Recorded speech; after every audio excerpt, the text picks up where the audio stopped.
We're going to talk about resource independence without mining. That sounds crazy, but there's a pretty easy way to get there. Geologically, thorium and rare earths are found together, heavy rare earths. Historically, all Western production of rare earths was a byproduct of some other commodity.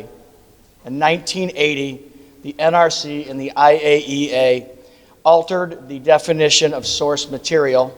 This regulatory change terminated all Western heavy rare earth production and effectively jump-started China's rare earth mining industry. Ultimately, all Western metallurgical and value-adding technologies migrated to China because this was the only source for that material. This redirection of a micro-commodity market, literally one of the smallest hard mining mineral commodity markets in the world, it had profound effects on human civilization.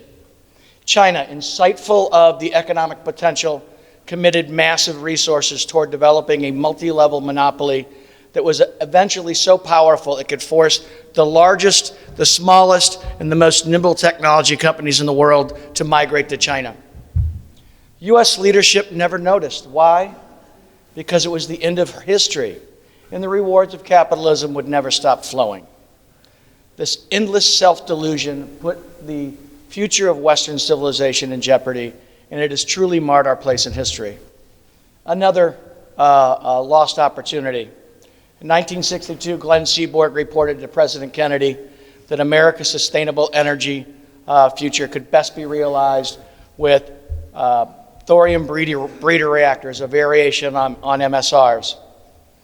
1972, Alvin Weinberg approached California Congressman Chet Holyfield, who was the chairman of the Joint Economic Committee on Atomic Energy, and he informed him that the reactor that he had given birth to, the light water reactor, was inherently unsafe at some level, and that the future of safe energy for the United States was held with the molten salt reactor.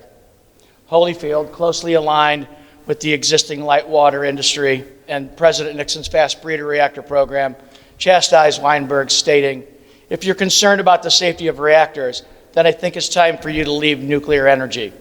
Later, he had him terminated as head of Oak Ridge. This effectively terminated the entire program. Because of the NRC IAEA regulatory change, U.S. mining industry continues to dispose of rare earths in such quantities and on an annual basis and at recoverable sub-mining cost that they could easily supply 85% of the world's rare earths. The corresponding thorium byproduct, if utilized at an MSR, could easily meet 85% of the world's energy needs with no corresponding greenhouse gases. All of this without opening a single new mine. And all the while, Western governments blindly invest into renewable projects that would have to strip mine the world for rare earths and copper to build wind turbines and solar panels that ultimately rely on natural gas for baseload energy. Can these lost decades of accumulated waste ever be mended? The cost of America's opportunity, global prosperity, and harm to the environment is a debt that we pass on to those who follow. All future generations will begin their lives indentured to the debt of our folly. It's a secular original sin of our own creation. Redemption. Thorium Energy Alliance and myself and everyone in this room, we've collectively spent 9 years trying to unite and salvage these lost opportunities within our broken political system. Our proposal would allow thorium-bearing rare earths to be fed into a multinational value chain. The corresponding thorium would pass into privately funded multinational corporation that would be capable of challenging China on a global marketplace where China could operate at zero margins for decades, like a government-level Amazon, in a quest for its global energy hegemony. Over the 9 years, John and I have had hundreds of meetings with members and their staff. We've had multiple meetings with the House and Senate Armed Services and Energy Committees, the Pentagon, the White House Office of Science and Technology Policy, the National Security Council, the National Economic Council, and the Office of Management and Budget from past and current administrations. We've had meetings with the current administration at the policy director level and at the cabinet level. You're hearing today and yesterday from a few of our friends who are really helping us make a difference. And now, it's my honor to introduce to you Ned Mamula, a geologist formerly with the U.S. Geological Survey, later with the Department of Energy. Ned received his degrees in geoscience from Penn State, Texas A&M, Johns Hopkins. He's consulted with various groups on energy, mineral projects, and worked domestically and worldwide, including extensive work in Afghanistan, evaluating those minerals. Dr. Mamula was a member of the Trump administration transition team, is currently a geoscientist and senior scholar at the Center for the Study of Science at the Cato Institute. It's my honor to introduce Dr. Ted Mamula.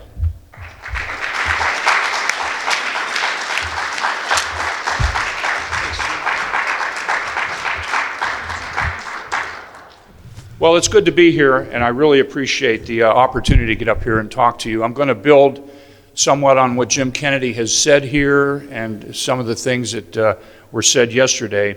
I'm going to take, however, the approach of a geologist, and I'm going to talk about more of the supply. I'm going to talk about supply in terms of minerals.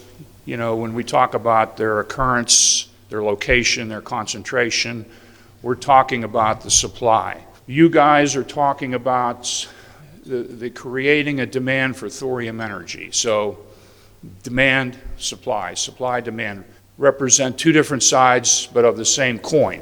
All right, so we're interested in thorium, rare earth, but I'm going to paint a bigger picture today regarding U.S. mineral resources.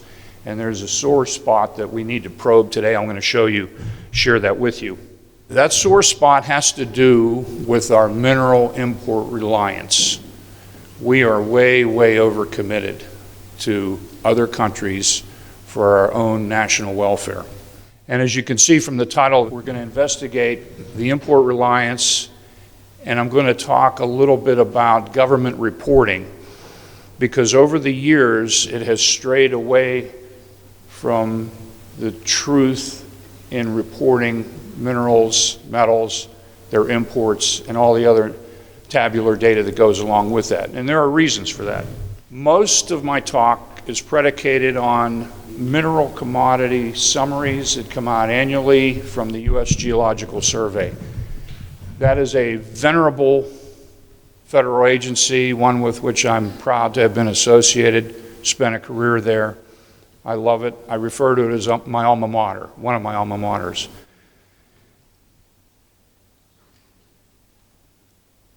They have taken mineral reporting, however, a little bit off the beaten path, and we're going to look at that. This slide shows from 1980, when the mineral commodity summary was first put together, how relatively unimportant mineral imports were to the United States. There's just a few of them there. There's columbium and titanium and a few. There was only 4 or 5 minerals for which we were 100% import reliant. Today, in the right-hand column, 2016, there are 20 minerals for which we are 100% import reliant. And it doesn't stop there, as I'm going to explain here in a few minutes. If you look over on the far left-hand side, you'll see a report that was issued in 1980 from the Senate, from the House Committee on Mines and Mining, that was chaired by the great Jim Santini. He was the only congressman at that time from Nevada. Jim just passed away last year, but he led the charge 40 years ago on U.S. mineral vulnerability. Phenomenal. Unfortunately, that committee was done away with. And then a few years later, the U.S. Bureau of Mines, who prepared what you're looking at there, the Minerals and Metals report, was also done away with by President Clinton. We are the only country in the industrial world that does not have a Bureau of Mines. With the committee gone, the Bureau of Mines gone, and all the cardboard boxes from the Bureau of Mines trucked to the USGS and put in the basement, an issue arose. 40 years ago, there were no major industrial or commercial uses of rare earths to speak of. The magnets that we heard about yesterday, personal computers, those things were not in common use at all. Also at that time, the NRC and the IAEA pretty much effectively regulated the Western countries' rare earth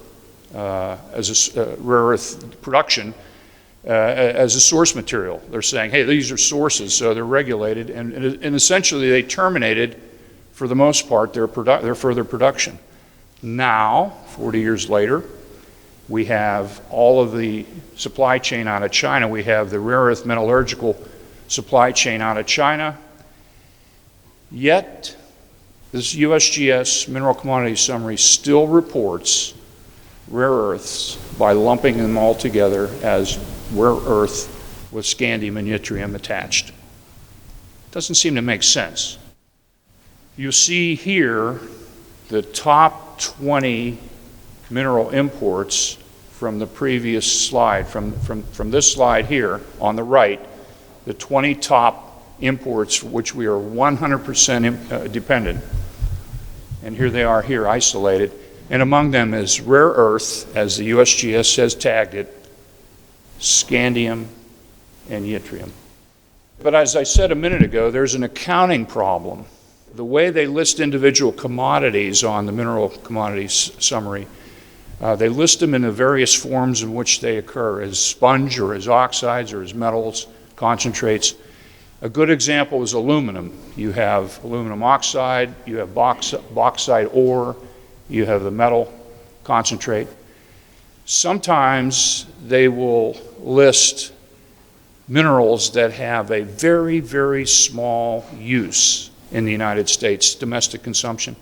And in this case, for example, rhenium, less than 40,000 kilograms a year, but it's still on the list. It's still an import. But it begs the question, if it's such a small use and it's listed, why then, for example, aren't the rare earths broken out and listed separately? Their uses are bigger than this. Yttrium and scandium are there, okay, fine, but the 14 lanthanides aren't there. And this is a problem to me, and I wonder why that is. If, for example, they were all listed, as I just said, then the list of 20, top 20 for which we're 100% import dependent, would grow by 14. It would look like this. You would add on top the rare earth oxides. Okay, so that's what it would look like if they were added on. And this portends to a value chain problem where the USGS lists the oxides, not the metals or finished products. The oxides by themselves are really not significant for military or commercial use. And even if these materials were mined in the US, guess what? They're going to have to pass at some point through China for processing before they can be utilized. If I take the red bars on this diagram and isolate them in their own slide, that slide would look like that. Okay?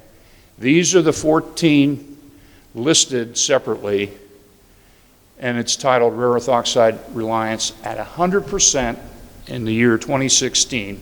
And by the way, the mineral commodity summary that I pointed out to you in the beginning here is from 2017, reporting on the previous year, 2016. So that's what it looks like. If we were to add to this the metals, which we could do, because we see in the other listings where they have metals and sponge and concentrate, we could add that metallic form of these. This thing would look like this, where we'd have actually 14 more built on top of it. So you can see this list of 100% imports is growing. The oxides, the reason I mentioned the metals in addition to the oxides and the ore is because the oxides alone don't have a significant technical or defense application, you know, and they have to be converted. And actually, the Congressional Research Service has put out a very good study talking about metallized rare earth elements, how their process in China is a must. And again, it's the only fully integrated supply chain in the world for this material. Nothing you guys don't know. Therefore, just measuring rare earth dependence is really pointless without accounting for the corresponding U.S. supply chain. And so this is what we have here. 100% reliant, metals, oxides, and the other top 20 minerals. So now the list has grown from 20 to 49. And this is really accurate accounting versus what we see from the survey. And believe me, I'm not criticizing the survey. Well, I sort of am. I love that agency, but the problem is a little more deep than they report, and we need to expose that for what it is. This slide represents the largest suppliers of minerals to the United States, including thorium and rare earth, okay? They break down thusly. There's 6 major countries that send us minerals. Only 6. I mean, there's more than that, but these are the major mining countries in the world. China, Russia, South Africa, Mexico, and our friends, Mexico, our friend, Canada, and Australia, okay? I've listed them, unlike the USGS, alphabetically, so you can find the things. When you use the MCS, sometimes it drives you crazy. It's not listed alphabetically. I've included next to each mineral the percent of import of that mineral to the United States, so that's new. I've also included in the left-hand column under China the oxides and the metals, and in the previous slides I explained to you how I arrived at that.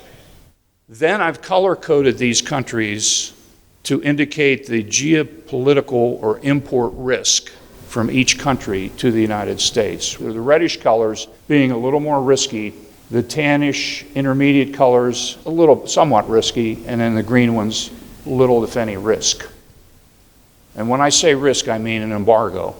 You know, some of you are old enough to remember gasoline lines. That was what an embargo was all about. And as John Kutch said yesterday, we need to teach the younger people about our mineral and energy resources.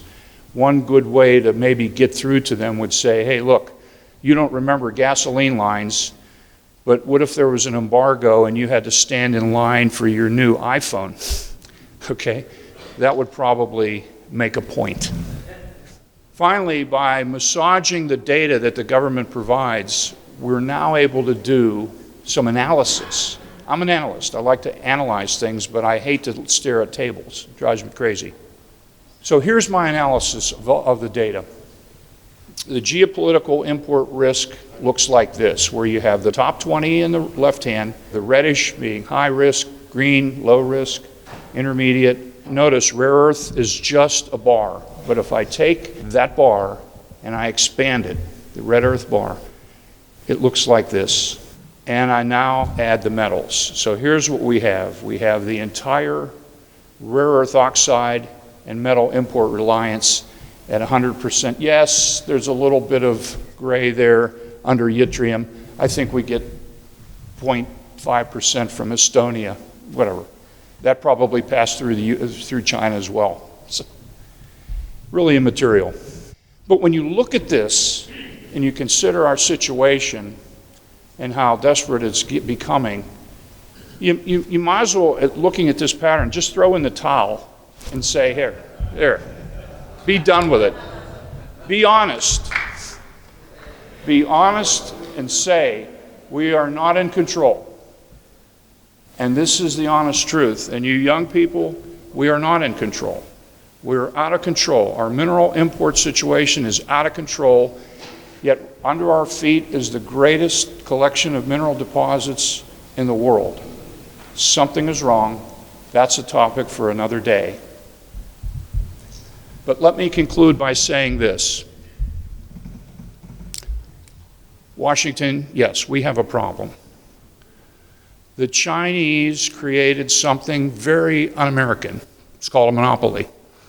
And they're monopolizing not only rare earths today, arsenic tomorrow, antimony the next day, bismuth, and on and on and on. Those top 20, and then the 20 rare earth oxides, a Dagwood Bumstead sandwich. That's what we're importing. The problem goes back to the 1980, 40-year-old problem. It's probably time to wake up people and get a new accounting system. It's not good to account it this way and go up on the hill and try to talk policy. Goes right over their head. We need to show probably that Chinese flag slide would be good on the hill. Meanwhile, every year the dependence is growing and growing and growing. If you go back in time, USGS mineral commodity summaries, as you go back in time, as I showed you the first slide, in 1979, 4, today 20, and as I've demonstrated, 49 import, 100% import reliance.